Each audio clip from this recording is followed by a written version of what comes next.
Banaanbaxan oo ahaa mid siyaasadeed loo soo qaban qaabiyay isla markaana ay ka soo qayb galeen boqolaal kamid ah Soomaalida ku nool magaalada Firenze oo isugu jiray rag iyo dumar isla markaana loogu baruur diiqayay wiil Soomaaliyeed oo dhawaantan isku dilay magaalada tan ayaa barqanadii maanta waxaa lagu qabtay isla magaalada Firenze. Banaanbaxayaasha oo watay boorar ay ku qornaayeen halkudhigyo ka tarjumayay dareenkooda iyo sida ay uga xanuunsadeen arrintii ku dhacday wiilkaasi Soomaaliyeed ayaa sidoo kale waxa ay dusha ka saareen mas'uuliyadda arrintaasi dawladda waddanka Talyaaniga gaar ahaan waaxyaha qaabilsan magangelyada ama soo galootiga oo ay ku tilmaameen inay ka gaabiyeen daryeelkii looga baahnaa.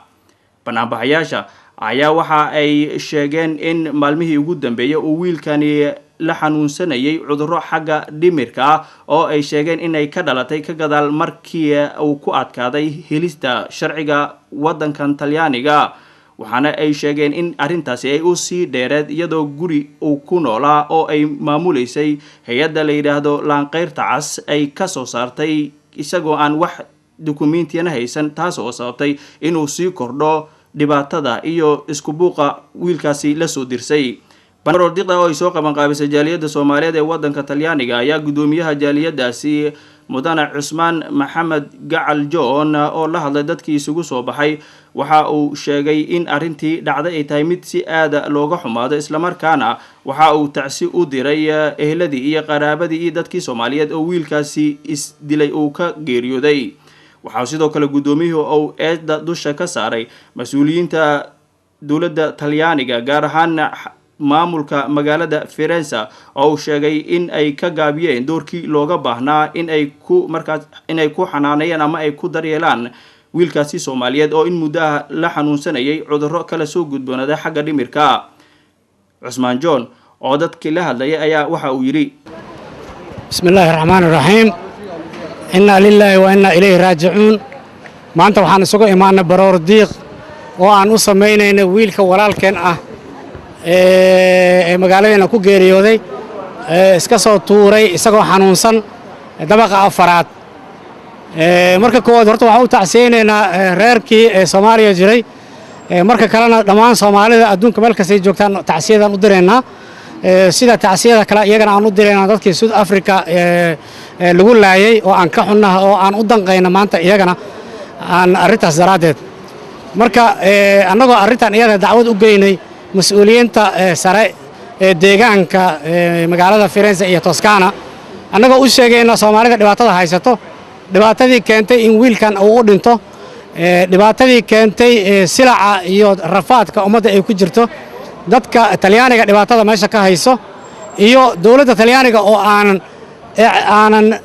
dhaqan gelinin shuruucda Yurub u yaallo ee lagula dhaqmo ajaanibta. maxaa jira ajaanibta wadamada kale oo Yurub waxa lagu dhaqmaa sidaan ka wanaagsan, dadka deegaanna ayaa la siiyaa, dadka waxa la siiyaa wax dhaqaale ah ay wax ku samaystaan, nolol ayaa dadkii loo ogolaadaa. Talyaaniga intaasi ma jiraan, in badan sanooyin badan dagaal badan ayaan wadnaa, yacni welina wax ka soo naasacad ma jiraan. ummadeena Soomaaliyeedna waa dhib weyn ayay qabaan. Marka saa darteed maanta waxaan ka hadalnay dadka dhibaatada haysto, hooy la'aanta haysato, raashin la'aanta haysato, kuwa xabsiyada ku xiran, dhibaatada naga haysato hataa xawaalad la'aanta, familiyooyinka annaga aan u dirsan la'nahay $100 oo familkeena ay noogu noolaan lahaayeen in maantana la ka xayiray oo dhib weyn ummad badan oo Soomaaliyeed ee maanta ay mataqaana qoysas badan Soomaaliya ay maanta ka haystaan. intii oo dhan waa ka qaylinay dhibaatada iyo silaca dadka ummadda ay ku nool yihiin, sharciyada waxyaalaha badan lagu kala xiray, nidaamyadan la leeyahay residencyooyin hal la qaato ama deegaana hal la qaato iyadoo qofkii soo joorna haysto in lagu xujeeyo in arrintaas in laga baxo oo la iska dhaafo. intaas oo dhanna waa waxyaalaha aan u dacwoonay ka mid tahay. haye mas'uuliyiintii aad la kulanteen maxay idinka dhaheen cabashadiinni, maxay idinka sheegeen in ka qabanayaan? annaga cabashadii waxay dhaheen wixii oo deegaankeena ku saabsan annaga xafiisyada qaabishan la xiriirayno oo dacwadiina annaga gaarsiinayno, dawladda dhexana annaga raboor u qorayno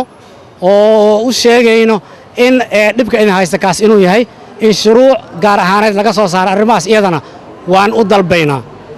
waxaan kaloo annaga aan weydiisanay wiilka dhintay marxuumka ah gabadha walaashiisa in naloo keeno degdeg inta aanan wiilka la aasin, iyagana waa ay noo ballan qaadeen inay wasaaradda u qori doonaan warqad ayna isku mashquulin doonaan hadduu ilaahay idmo in arrintaas iyada loo dhaqangeliyo intaan dugta la gaarin ka hor ka jaaliyad ahaan jaaliyadda Soomaaliyeed maadaama aad tahay gudoomiyihii jaaliyadda Soomaaliyeed ee dalkan Talyaaniga maxaa idinkaga qorshaysan si looga hortago inay soo noqdaan falal caynkan oo kale ah